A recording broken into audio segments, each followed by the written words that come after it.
Okay, so this is all about the dim bulb device sitting over here. Be aware that these adapters, the bulbs do screw in a little hard, but you can get them to go in. And this bulb that I have in here now is a 60-watt bulb. Okay, and this is off and this is off. So you have your main power cord coming in right here. I just have it plugged into my extension cord. Okay, and I made them long enough so you can kind of place them strategically. And then plugged into the load over here is another extension cord. Okay, so that allows you to place this. Normally you take your device and plug it directly into here. A lot of people do that. I do not recommend doing that. Okay, what I recommend is to this is included, so you've got the extension cord, and then plugged into the extension cord is this adapter, which will read a variety of things like voltage and other things. And then you plug your tube checker or electronic device into this device. Okay, so now if I just, this is in bypass, so this bulb is not in line. If I just turn the unit on, okay, to start with, power lights come on the device. And you notice over here that on the tube checker, it's reading the correct voltage. Okay, it's reading, it's set at the test position right now. Okay, if I cycle through this thing here, oh, I was there, hang on. Okay, so we have 117 volts right now coming out of the device. Okay, basically this is in bypass, which means the AC is bypassing the bulb. It's going through the power switch, out to the load, over to here, where you're reading 117.6 volts is what we have right now here in the garage. And it comes over and feeds the tube checker. Okay, so now let's go ahead and switch in the bulb. Okay, boom. First thing you notice, oh, it's glowing. Okay, because basically it's like installing a big resistor. That's why they call it dim bulb. If there was a short sitting out here, okay, then this would glow really, really bright and take up the load. We then go over to the meter, and the meter tells we only have 82.3 volts actually coming out of the dim bulb feeding into the load. And if we come over to the tube checker, you'll notice that now the meter has gone down. Okay, if I bypass the bulb, you see the meter jumps back up.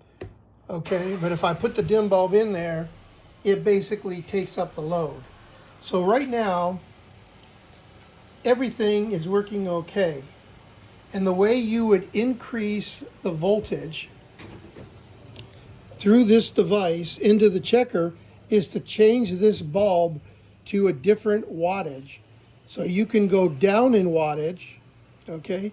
So let's see where we are. Just as an example, we're at 82 volts. Okay, so let's unscrew the bulb. Okay, now what that's going to do is that's going to kill everything right now. And let's put in this bulb, which I don't know what the wattage is, but let me just screw this in here. Okay, so is it working? No. Okay, maybe the bulb's bad.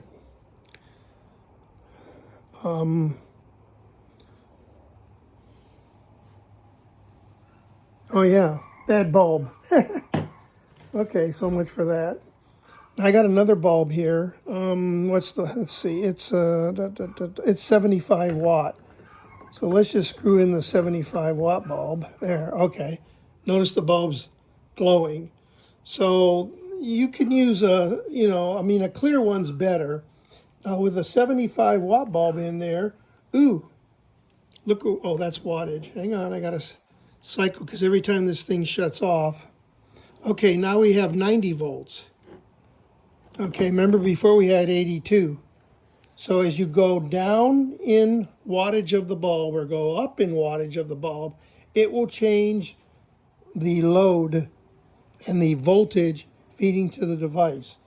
But remember, your dim bulb device is really being used to prevent any things from sort of blowing up. This is sort of a fuse, but if you put a fuse in line, the fuse blows and you got to replace the fuse and the fuse blows again.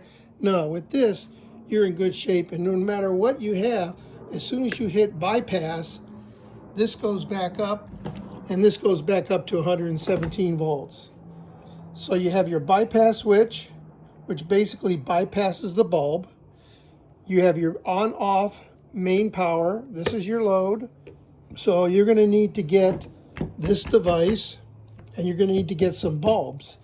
And although I prefer, bulbs that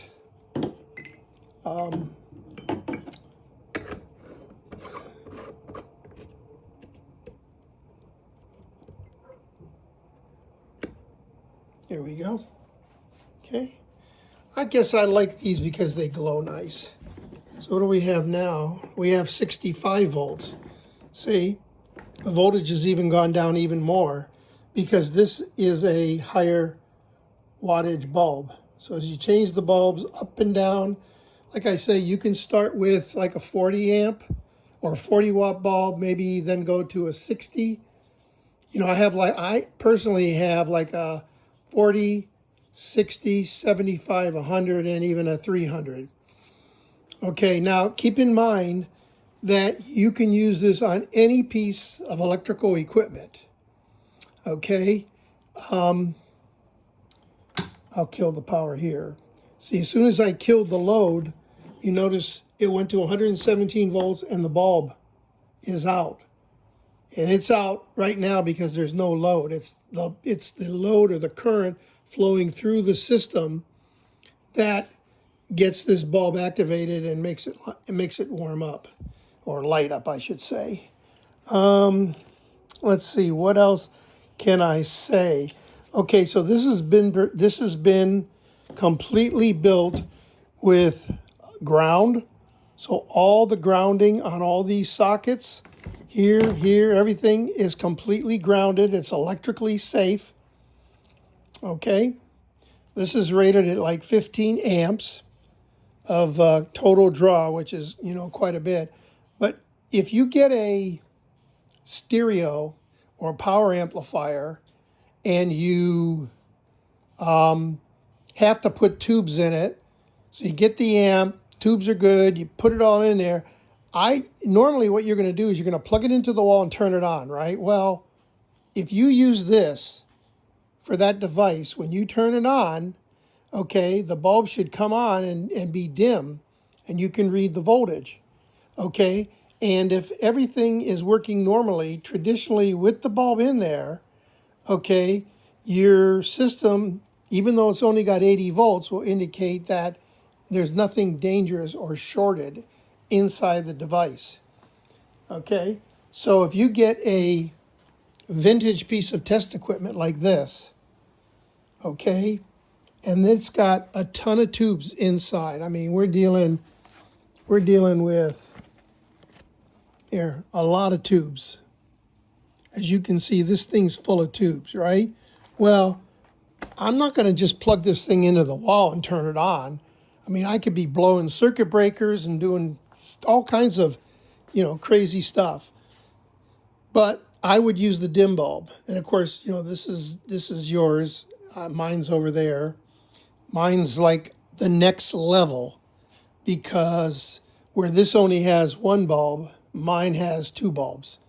It's a 3-position device. But